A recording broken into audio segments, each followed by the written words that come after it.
Have you ever wondered why the most expensive movie ever made might also be the reason you can't buy silver right now? Let me ask you something. When you walked out of Avatar: The Way of Water in December 2022, what did you remember most? The blue skin? The underwater scenes? The way the bioluminescence seemed to pulse right off the screen and into your eyes? You probably didn't think about the metal. Nobody does. But James Cameron did. He always does. And what he knows about silver might explain why the industrial world is quietly panicking right now in December 2025. Avatar: Fire and Ash hits theaters in exactly 5 days, December 20th, 2025. The marketing machine is calling it the most visually ambitious film in cinema history. 4,120 screens worldwide will project this thing in premium large format. IMAX, Dolby Cinema, Real D 3D. Every single one of those screens requires something most people have never heard of: a silver-coated mirror. Not aluminum, not chrome, silver. Pure, reflective, irreplaceable silver. Each IMAX projector uses between 8 and 12 ounces of silver in its optical pathway: the mirrors that bounce the light, the coatings on the lenses, the reflective surfaces that create the depth and the brightness Cameron demands for his bioluminescent alien worlds. Multiply that by 4,000 screens. We are talking about 40,000 to 50,000 ounces of silver just for the theatrical rollout of one film. And here is the part nobody is connecting. That silver is not coming back. Once it is installed in a projector, it stays there. It is not recycled after the film ends. It becomes permanent infrastructure. Now, I need you to understand something about James Cameron. This man does not compromise on image quality. He spent 13 years developing the underwater motion capture technology for The Way of Water. He invented new camera systems. He pushed frame rates. He fought with theater chains to upgrade their projectors. When Avatar: Fire and Ash was in pre-production, Cameron reportedly sent engineers to test every major premium theater screen in North America. If the silver coating on the mirrors was degraded, if the reflectivity had dropped even 5%, he demanded the theater replace it, or he would pull the film from that location. This is not speculation. Theater owners have been talking about this for months. In September 2025, Cinemark announced a $60 million upgrade initiative to prepare for the Avatar 3 release. AMC followed in October with a $45 million projection overhaul. Regal Cinemas quietly upgraded 320 screens between August and November. What were they upgrading? The silver. They were replacing old mirrors with new silver-coated optical components because Cameron's contract with Disney required it. But here is where it gets interesting. At the same time Hollywood is restocking its silver supply for the biggest film release of the decade, the global silver market is facing a structural deficit that nobody in the mainstream financial media wants to talk about. According to the Silver Institute's November 2025 report, global silver demand in 2025 is projected to reach 1.2 billion ounces. Total mine supply, 830 million ounces. That is a deficit of 370 million ounces, the largest deficit in recorded history. Where is that demand coming from? Solar panels. The photovoltaic industry alone is consuming 550 million ounces this year. Every solar panel requires approximately 20 grams of silver paste to create the conductive pathways that turn sunlight into electricity. China installed 250 gigawatts of solar capacity in 2025. The United States installed 50 gigawatts. India installed 40 gigawatts.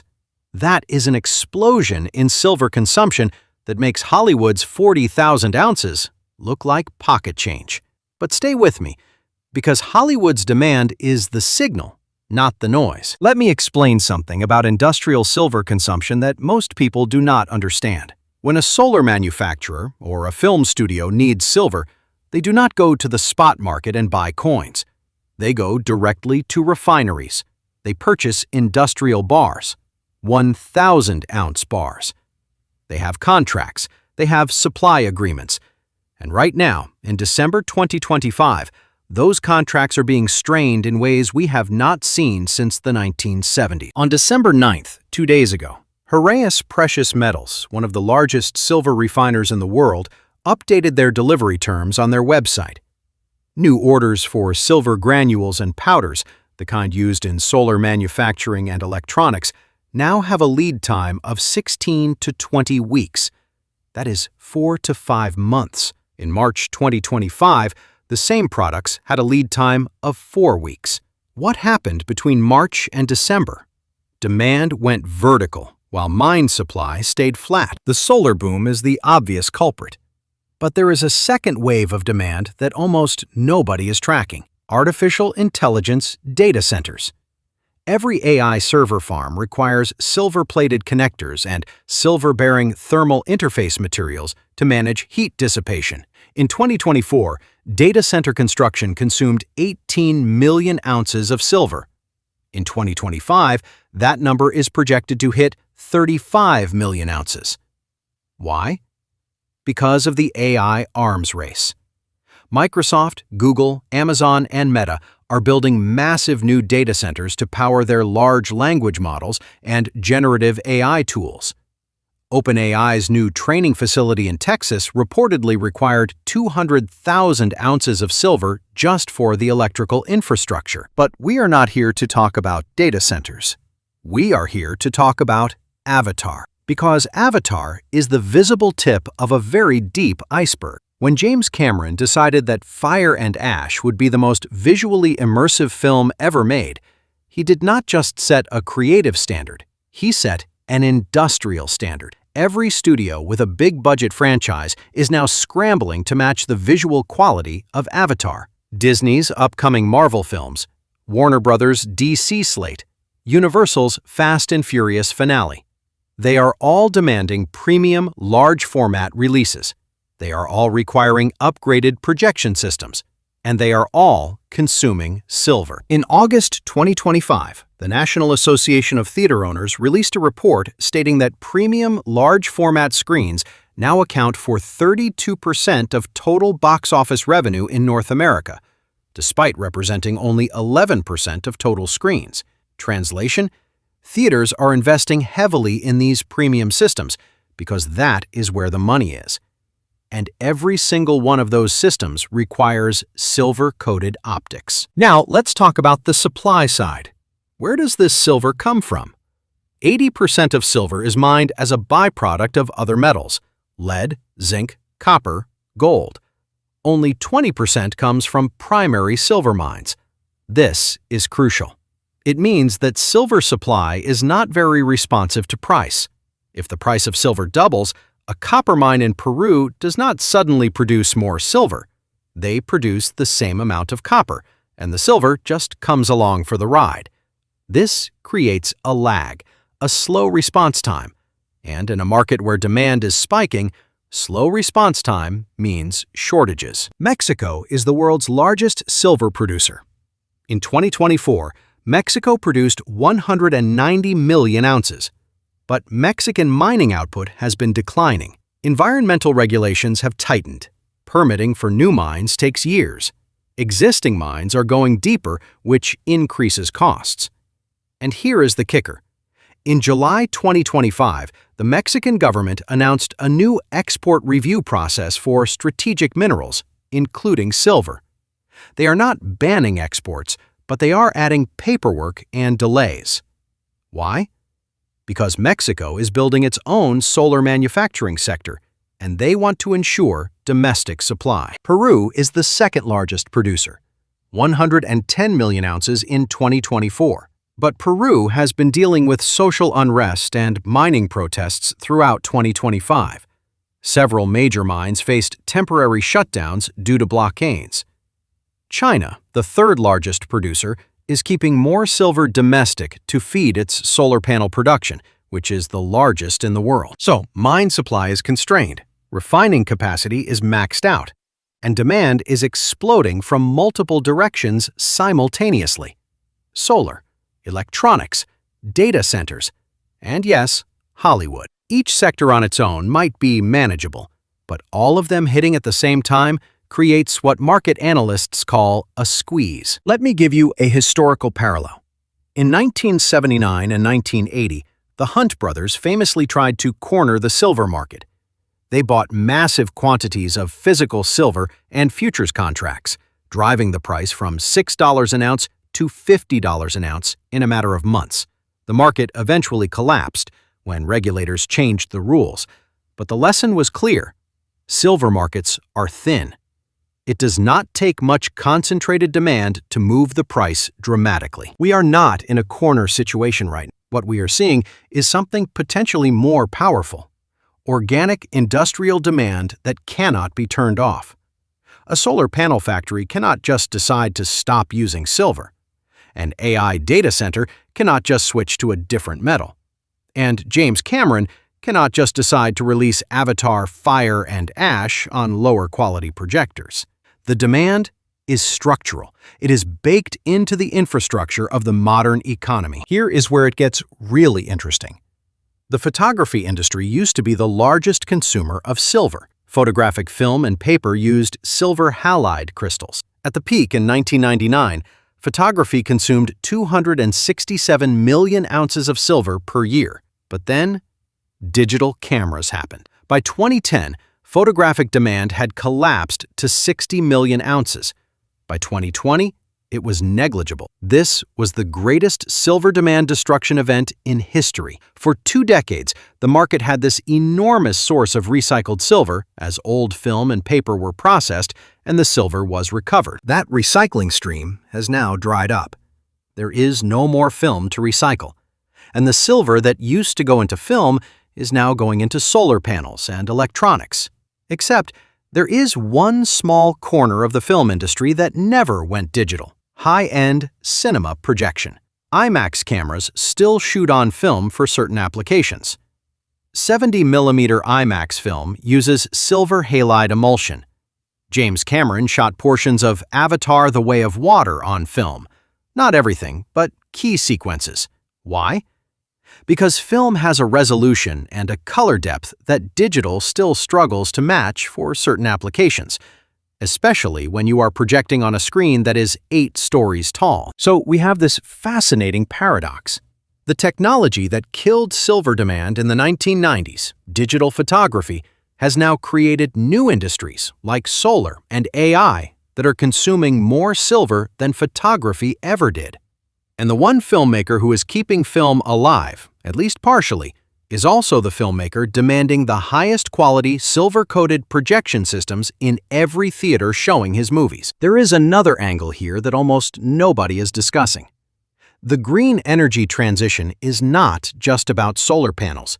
It is about electric vehicles. Every electric vehicle uses significantly more silver than a gasoline car.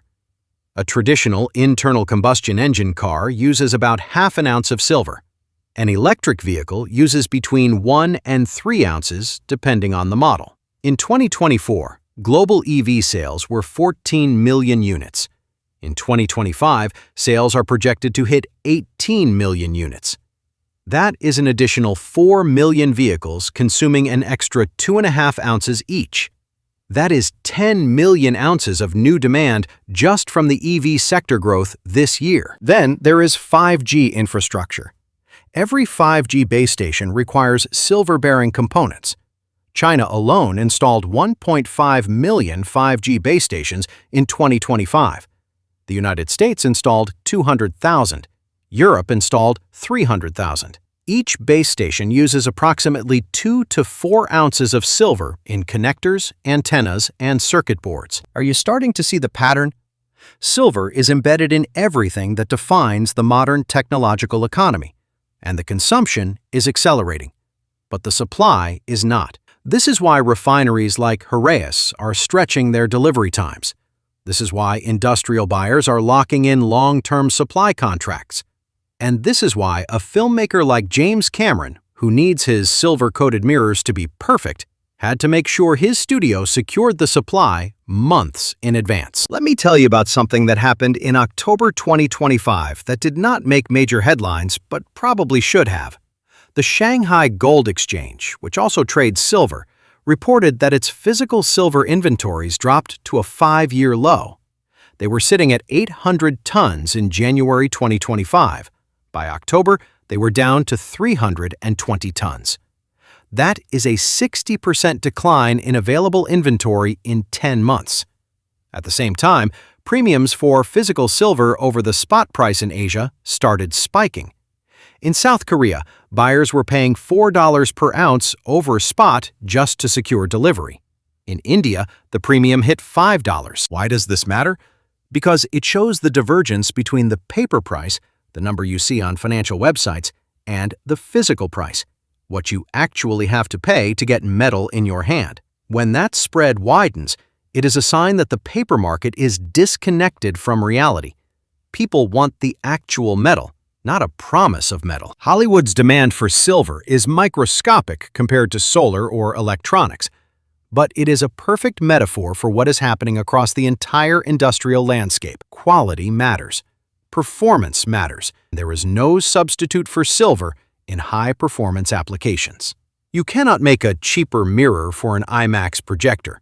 You cannot use a different metal in a solar panel without destroying the efficiency. You cannot swap out silver in a high-frequency trading server without causing failures. James Cameron understands this better than most people. He is an engineer as much as he is a filmmaker.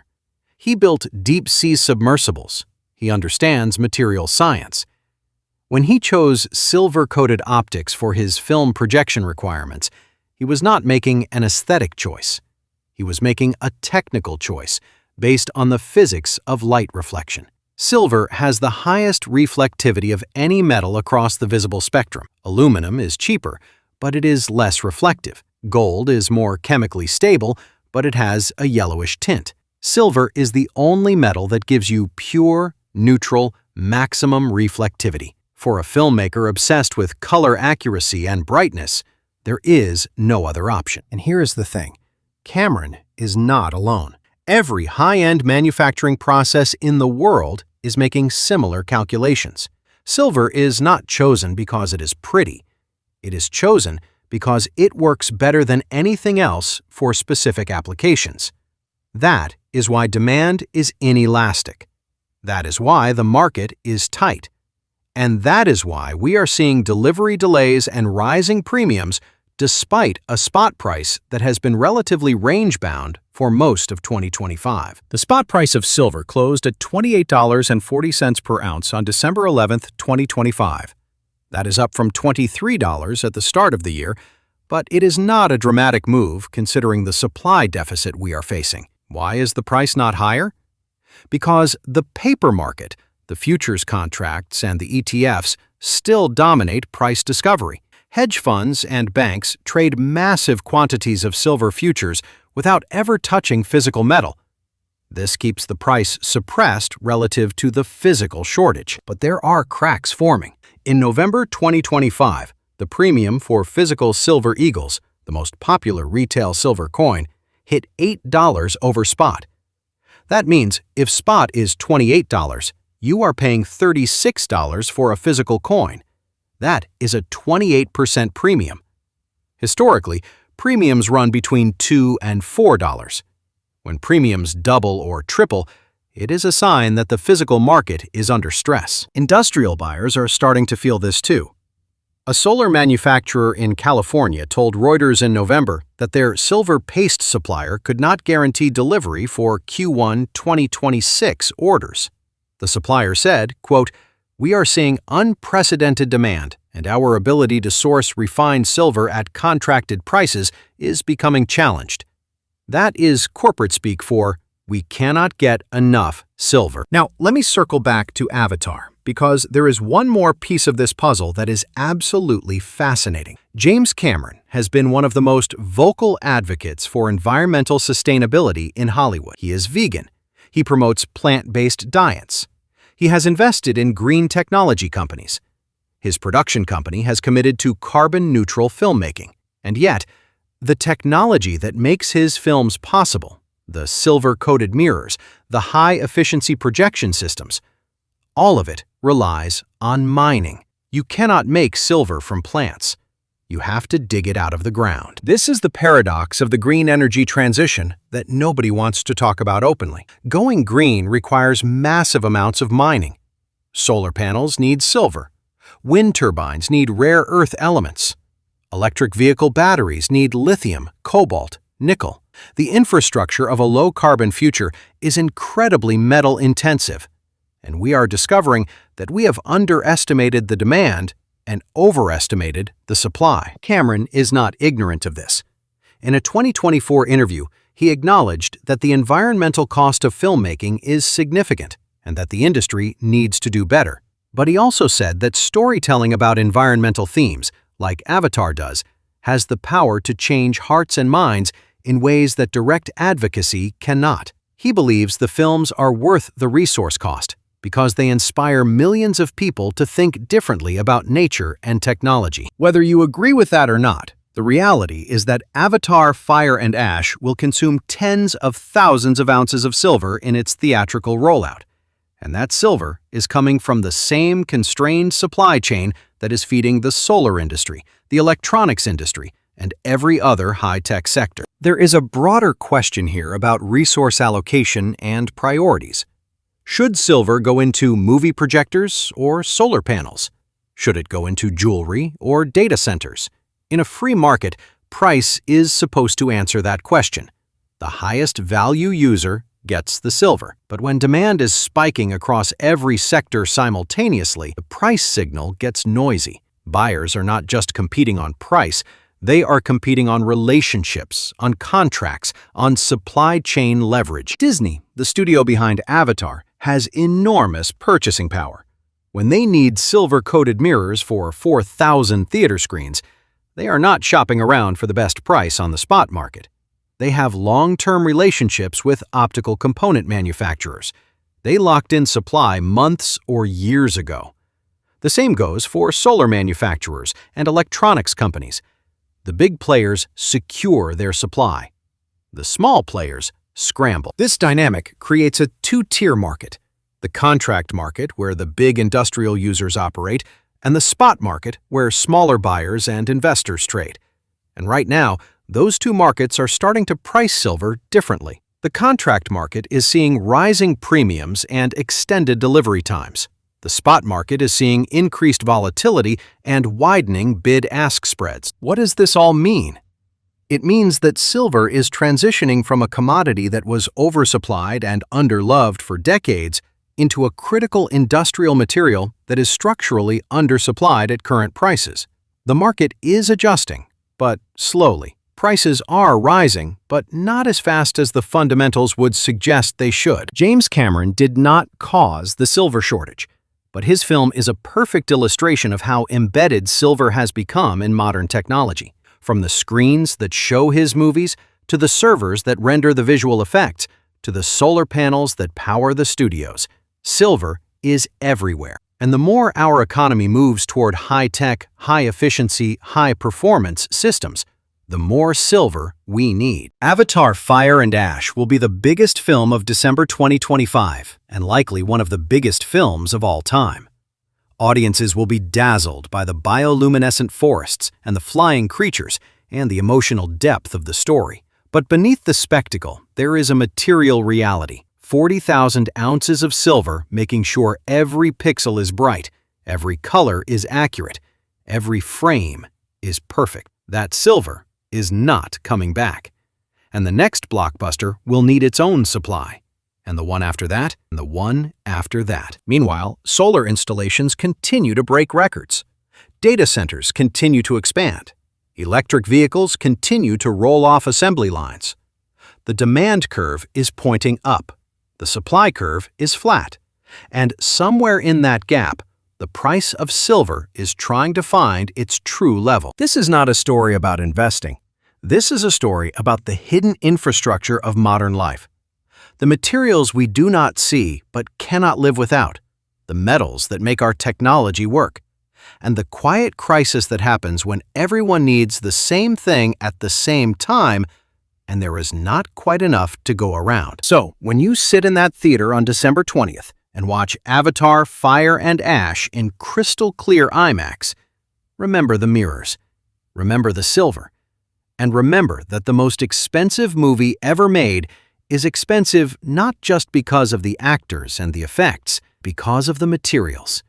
The real, physical, finite materials that come from the ground and cannot be wished into existence. The blue glow of Pandora is beautiful, but the silver that brings it to life is running out. Subscribe to stay informed about the hidden forces shaping our world. Leave a comment and tell me what you think.